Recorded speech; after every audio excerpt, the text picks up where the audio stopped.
बहुत पुराने समय की बात है। एक राजा की दो रानियां थीं, बड़ी रानी और छोटी रानी।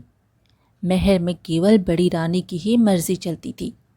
छोटी रानी का हमेशा तिरस्कार किया जाता था। राजा भी छोटी रानी से खुश नहीं रहते थे। छोटी रानी के दिन अत्यंत कष्ट और दुख में बीत रहे थे। छोटी रानी के दो पुत्र थे, अमर और समर। राजा अपने दोनों बेटों का भी ख्याल नहीं रखता था।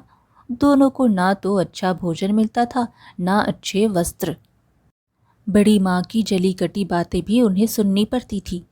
छोटी रानी सब देखती थी और चुपचाप सहती थी, पर बड़ी रानी को इससे भी संतुष्टि नहीं होती थी। वह हमेशा छोटी रानी को नीचा दिखाने की कोशिश करती रहती थी। एक दिन दोनों रानियां नदी में स्नान करने गईं। बड़ी रानी ने छोटी रानी को अत्यंत प्यार से कहा, आओ तुम्हारे बाल धो दूं। बाल धोते हुए उसने चुपके से एक दवा की टिकिया उसके माथे पर घिस दी।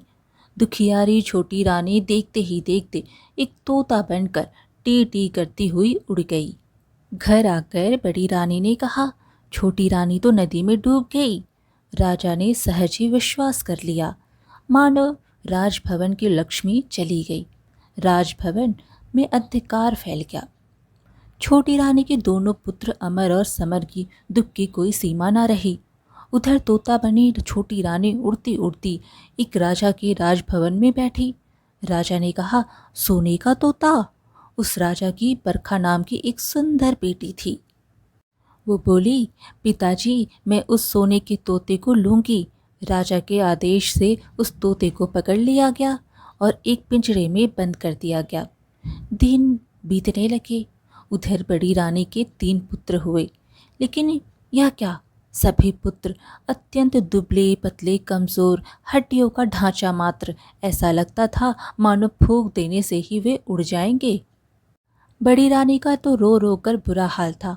वो बड़े जतन के साथ अपने पुत्रों का पालन करती, खूब पुआ पकवान खिलाती, लेकिन वे मोटे नहीं हो पा रहे थे। वे वैसे ही दुबले पतले थे। दूसरी ओर बड़ी रानी अमर और समर को ठीक से खाना भी नहीं देती थी, फिर भी वे हट्टे कट्टे थे। यह देखकर वो और भी जलती थी। एक दिन जब अमर और समर पाठशाला से पढ़कर लौटे तो उनकी बड़ी माँ उन्हें देखते ही गालियों की बौछार शुरू कर दी और गला फाड़ फाड़ कर रोने लगी।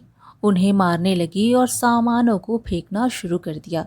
जब राजा को इस बात की सूचना मिली तो वे दौड़े दौड़े आए और उससे पूछा, तुम्हें क्या हो गया है? रानी गुस्से से थर थर कांपती हुई बोली, मेरी सौत के ये दोनों पुत्र जब देखो मुझे उल्टा सीधा कहते हैं, गालियां देते हैं। जब तक इनके खून से मैं स्नान न कर लूं, मेरा कलेजा ठंडा नहीं होगा। राजा ने कहा, ऐसा ही होगा। फिर उन्होंने जल्लाद को बुलवाया और आदेश दिया, इन दोनों भाइयों को मारकर इनका खून लाकर बड़ी रानी को दे दो। अमर और समर का तो अब रो रो कर बुरा हाल था, पर जल्लाद को तो राजा के आदेश का पालन करना था। सो उनके हाथ पैरों को रस्सियों से बांधकर बलि देने के लिए वो ले जाने लगा। अमर और समर की चित्कार सुनने वाला वहाँ कोई नहीं था। जल्लाद अमर और समर को एक जंगल में ले गया। वहाँ उसने उन दोनों के वस्त्र उतरवा लिए और पेड़ की छाल उन्हें पहना दी। अमर बोला, भाई हमारे भाग्य में यही था। जल्लाद ने उनके हाथ पैर खोल दिए और डबडबा आंखों से कहा, राजा की आज्ञा है राजपुत्र, क्या करता, मुझे मारना ही था, पर तुम लोगों को मैंने अपनी गोद में खिलाया है, तुम्हारा खून मैं कैसे कर सकता हूँ? मेरे भाग्य में जो लिखा है होगा। तुम पेड़ की छाल के ऊपर चादर ओढ़ लो और इस जंगल से निकल जाओ। कोई तुम्हें राजपुत्र के रूप में पहचान नहीं पाएगा। यह कहकर उसने उन्हें जंगल से बाहर निकालने का मार्ग बता दिया और खुद राजभवन की ओर लौटने लगा। रास्ते में उसने कुत्ते एवं सियार को मारा और उनका खून बड़ी रानी को दे दिया। खून पाकर बड़ी रानी बहुत खुश हुई। उसने उस खून से स्नान किया और खिलखिलाती हुई अपने पुत्रों को अत्यंत स्वादिष्ट भोजन कराया और खुद भी खाया। अमर और समर दोनों जंगल के रास्ते से आगे बढ़े। वे चलते रहे, पर जंगल का कोई अंत नहीं दिख रहा था। थक कर वे एक पेड़ के नीचे बैठ गए। समर बोला, भाई बहुत प्यास लगी है, पानी कहाँ मिलेगा? अमर बोला, हम लोग इतनी दूर तक चलकर आए हैं पर पानी तो कहीं नहीं दिखा। समर ने कहा, परंतु प्यास के कारण मेरी तो बहुत बुरी हालत हो गई है। अमर बोला, ठीक है, तुम यहीं प्रतीक्षा करो, मैं देखता हूँ कि आसपास कहीं पानी है या नहीं। अमर पानी की तलाश में चला गया। एक जगह उसे एक तालाब दिखाई दिया। समस्या यह थी कि पानी लेकर जाए कैसे। उसे अपनी चादर का ख्याल आया। उसने सोचा, अगर चादर को पानी में अच्छी तरह से भिगोकर ले जाया जाए तो समर की प्यास मिट सकती है। यह सोचकर वह तालाब में उतरा। जिस राज्य की सीमा के अंतर्गत वो तालाब था, उस राज्य के राजा की अचानक मृत्यु हो गई थी। राजा की कोई संतान नहीं थी। समस्या उत्पन्न हुई कि राज सिंहासन पर कौन बैठेगा। सिंहासन को तो खाली नहीं रखा जा सकता। इस पर काफी विचार विमर्श हुआ और अंत में मंत्रियों एवं प्रजा ने मिलकर तय किया कि जिस व्यक्ति के माथे पर राज तिलक होगा उसे ही राज सिंहासन पर बिठाया जाएगा। योजना अनुसार एक सफेद हाथी की पीठ पर सिंहासन बांधकर हाथी को छोड़ दिया गया। वह हाथी माथे पर राज तिलक वाले व्यक्ति की खोज में निकल पड़ा। इस क्रम में वो उस तालाब के पास पहुंचा जहां अमर अपनी चादर को पानी में भिगो रहा था।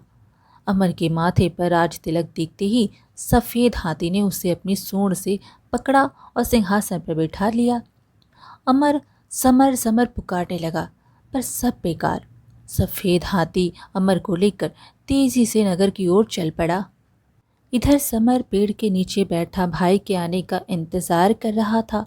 बहुत देर तक जब उसका भाई नहीं आया तो वो डर के मारे रोने लगा। रोते रोते सारा दिन बीत गया। रात हुई तो रो रो कर वो वहीं सो गया। दूसरे दिन सुबह एक सन्यासी उधर से गुजरे। समर को इस हाल में देखकर उन्हें बड़ी दया आई। उन्होंने उसे गोद में उठा लिया और जंगल में बनी अपनी कुटिया में ले गए। उधर सफेद हाथी अमर को लेकर उस राज्य की प्रजा के समक्ष उपस्थित हुआ। सभी ने नए राजा का स्वागत किया। अमर को राज सिंहासन पर बिठाया गया और उसे राज तिलक लगाया गया। अमर को कुछ समझ में नहीं आ रहा था कि यह हो क्या रहा है। उसे रह रहकर अपने भाई समर की याद आ रही थी। समय बीतने लगा। अमर ने परिस्थितियों से समझौता कर लिया। वह कुशलतापूर्वक राजकाज संभालने लगा। अब उसे किसी भी चीज का अभाव नहीं था। उधर समर जंगल में सन्यासी की कुटिया में अपने दिन बिता रहा था। वो रोज हवन के लिए जंगल से लकड़ियां चुनकर लाता, पूजा के लिए फूल तोड़कर लाता और जंगल के कंदमूल खाकर अपना पेट भरता था। कभी कभी वो सन्यासी के पास बैठकर शास्त्रों एवं वेदों का ज्ञान भी प्राप्त करता था। अमर और समर के पिता पर दैवीय आपदा आई। उनका सारा राज्य नष्ट हो गया। राजा सब कुछ छोड़कर अज्ञातवास को चले गए। बड़ी रानी की दशा भी अत्यंत दयनीय हो गई थी। भिक्षा मांगकर जीवन निर्वाह करने की नौबत आ गई, परंतु उसके फटे चिथड़े कंधे कपड़ों को देखकर लोग उसे दुत्कार देते थे। एक दिन दुखी होकर बड़ी रानी अपनी तीनों पुत्र के साथ समुद्र के किनारे खड़ी थी।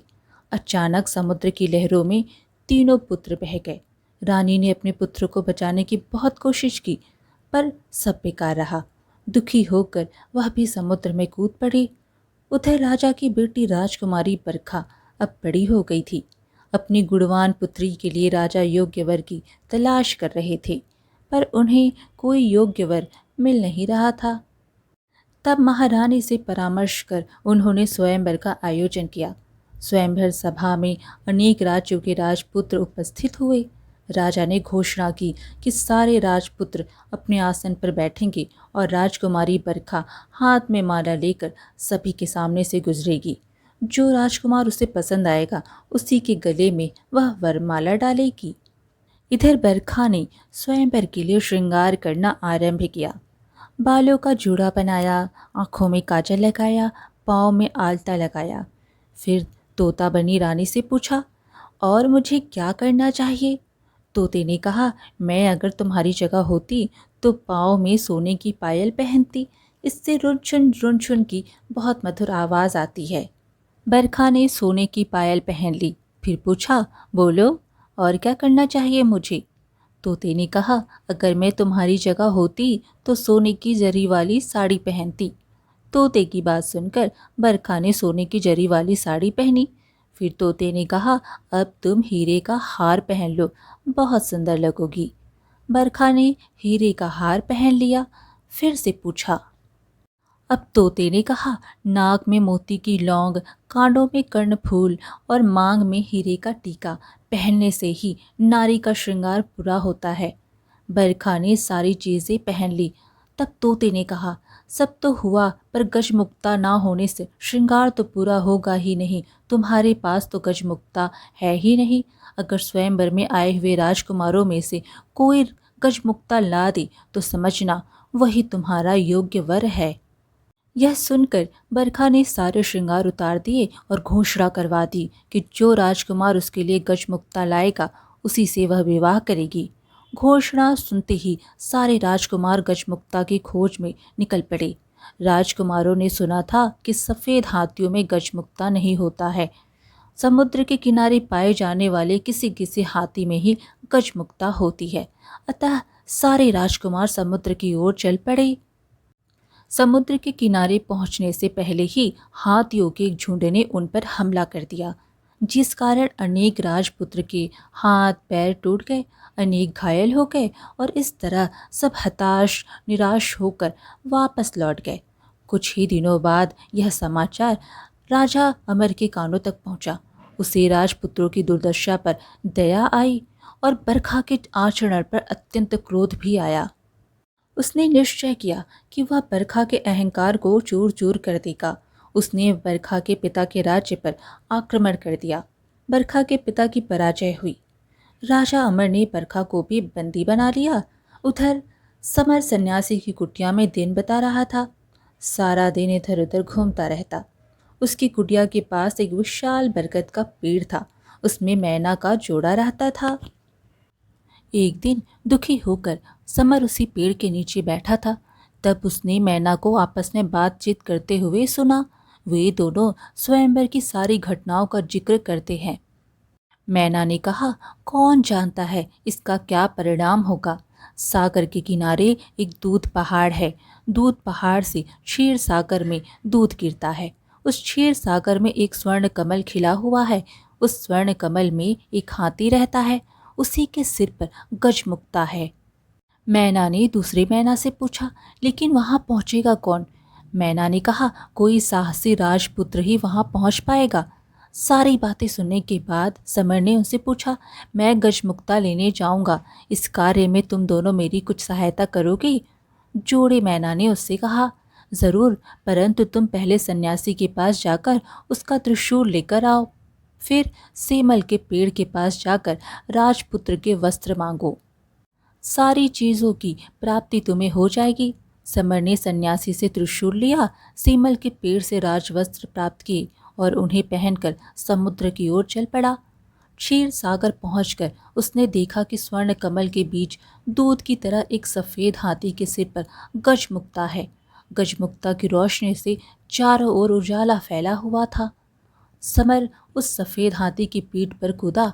जैसे ही उसने सफेद हाथी के सिर पर त्रिशूल को रखा, वैसे ही सागर, स्वर्ण कमल, सफेद हाथी सब गायब हो गए। वहां केवल कमल का फूल खिला हुआ था और उसके अंदर गजमुक्ता की माला थी। मनुष्य की आवाज में कमल के फूल ने पूछा, निश्चय ही तुम राजपुत्र हो, कौन सा राज्य है तुम्हारा? समर ने कहा, मैं राजपुत्र नहीं हूँ, एक सन्यासी के साथ जंगल में रहता हूँ। ठीक है, तुम गजमुक्ता को अपने सिर पर और मुझे अपने हृदय में रखो। बरखा के साथ तुम्हारा ही विवाह होगा और तुम्हारा जीवन सुख से बीतेगा। समर क्षीर सागर की बालू पर चलता हुआ वापस लौटने लगा। तभी उसे कुछ आवाजें सुनाई पड़ी। हम लोगों को भी साथ ले चलो भाई। समर आश्चर्यचकित होकर चारों ओर देखने लगा। उसे आसपास कोई भी नहीं दिखा। वह आगे बढ़ा तो फिर से वही आवाजें आई। उसने गौर से बालू को देखा तो उसे लगा कि उसके पैरों के पास बालू के अंदर से आवाज़ें आ रही हैं। उसने त्रिशूल से वहाँ के बालू को हटाया तो देखा कि वहाँ 3 सोने की मछलियाँ थीं। वो उन्हें अपने साथ लेकर चल पड़ा। इधर अमर शिकार खेलने निकला था। सारा दिन भटकने के बाद भी उसके हाथ एक भी शिकार न लगा।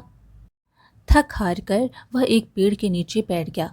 अचानक उससे याद आया कि अपने भाई समर को इसी पेड़ के नीचे छोड़कर पानी लेने गया था और फिर एक हाथी उसे एक राज्य में ले गया था। फिर वह कभी इस जगह लौट कर नहीं आ सका। समर को क्या हुआ? वह कहाँ गया होगा? क्या वह जीवित होगा? ऐसा सोचकर वह फूट फूट कर रो पड़ा। अपने राजभवन में लौटने के बाद भी वह केवल समर के बारे में ही सोचता रहा। इधर समर गजमुक्ता लेकर बरखा के राज्य में गया तो वहां उसे पता चला कि राजा अमर बरखा को बंदी बनाकर अपने राज्य में ले गया है। समर सीधा राजा अमर के राजभवन में पहुंचा। उसने राजा के अंगरक्षकों को 3 सोने की मछलियां देकर कहा, अपने राजा से कहो कि राजकुमारी बरखा को छोड़ दे। लेकिन राजा अमर तो अपने भाई के दुख में डूबा हुआ अपने कमरे का दरवाज़ा बंद कर अंदर बैठा हुआ था। राजा की आज्ञा की प्रतीक्षा में समर 7 दिनों तक हाथ में त्रिशूल लिए सिर पर गजमुक्ता रखे राजमहल के सामने बैठा रहा। 8वें दिन राजा अमर थोड़ा सामान्य हुआ तो दासियां सोने की मछलियों को काटने बैठी, लेकिन वे मछलियां बोल उठी, हमें ना काटो, हम राजा के भाई हैं। अंगरक्षकों ने जब राजा अमर को समर की बात बताई तो वे स्वयं राजभवन के बाहर आया। अपने भाई समर को देखा तो दौड़कर उससे अपने गले लगा लिया। तभी वे दासियां उन बोलने वाली सोने की मछलियों को लाकर राजा के पास पहुंची। लेकिन यह क्या, अमर के हाथ लगते ही तीनों मछलियां 3 मनुष्यों में बदल गईं। उन्हें देखते ही वे पहचान गए। वे बड़ी रानी के पुत्र थे, अमर समर के सौतेले भाई। अमर समर ने बड़ी रानी और राजा के दुर्भाग्य की सारी बातें उनसे सुनी। उनकी आंखों से आंसू बहने लगे। पांचों भाई आनंद पूर्वक राजभवन में रहने लगे। अमर अपने भाई समर के विवाह की तैयारियां करने लगा। उसने बरखा के पिता के पास समाचार भेजा कि उन्हें मुक्त किया जा रहा है। पिंजरे के तोते ने बरखा को खुशखबरी दी, गजमुक्ता लेकर राजपुत्र आ गया है। बरखा बोली, जानती हूँ। उसी समय एक दासी दौड़ी हुई आई और उसने प्रसन्नतापूर्वक कहा कि गजमुक्ता लाने वाला राजपुत्र राजा अमर का ही भाई है। बरखा बहुत खुश हुई। उसने तय किया कि वह अपने प्रिय तोते को आज अपने हाथों से स्नान कराएगी। उसने गाय के दूध में कच्ची हल्दी को पीसकर दूध में मिलाया और उससे तोते को स्नान कराने लगी। इस क्रम में बरखा के हाथों से तोते के माथे की दवाई मिट गई। देखते ही देखते तोता एक सुंदर नारी बन गई। बरखा आश्चर्यचकित हो गई और पूछा, तुम कौन हो, परी या देवी? वह बोली, मैं राजरानी हूँ। अमर और समर मेरे ही बेटे हैं। उसके बाद उसने अपने साथ घटी सारी बातों को उसे बता दिया। अगले दिन बरखा के साथ समर का विवाह धूमधाम से संपन्न हुआ। विदा के समय बरखा ने अपने पिता से बोली, मैं पालकी में अकेले ही जाऊंगी। पिता बोले, यह क्या बात हुई? बरखा बोली, मैंने प्रण लिया है कि सुबह प्रार्थना के समय मैं अकेली ही रहूंगी। पिता बोले, ठीक है, जैसा तुम चाहती हो वही होगा। सभी से विदा लेकर बरखा सुंदर पालकी में बैठ गई। उसने चुपके से छोटी रानी को अपनी पालकी में बिठा लिया। समर भी अपनी पालकी में बैठ गया। राजा अमर के महल के पास जब पालकी रुकी तब उससे बरखा के अलावा एक अपूर्व सुंदर नारी भी उतरी। सब उससे आश्चर्यचकित होकर देख रहे थे। उसने पालकी से उतरते ही पूछा, कहाँ हैं मेरे अमर और समर? मेरे पास आओ। माँ की पुकार सुनकर अमर समर दौड़ कर आए और उससे लिपट गए। बड़ी रानी के तीनों पुत्र भी दौड़कर वहां पहुंच गए। कुछ दिनों बाद यह सुखद समाचार को सुनकर राजा भी लौट आए। इस प्रकार छोटी रानी के दुखों का अंत हुआ। सभी के दिन सुखपूर्वक बीतने लगे। आज की कहानी यहीं पर समाप्त हुई। फिर मिलेंगे एक और कहानी के साथ। कहानी पसंद आए तो लाइक शेयर ज़रूर करें और चैनल को सब्सक्राइब करना बिल्कुल ना भूलें। धन्यवाद।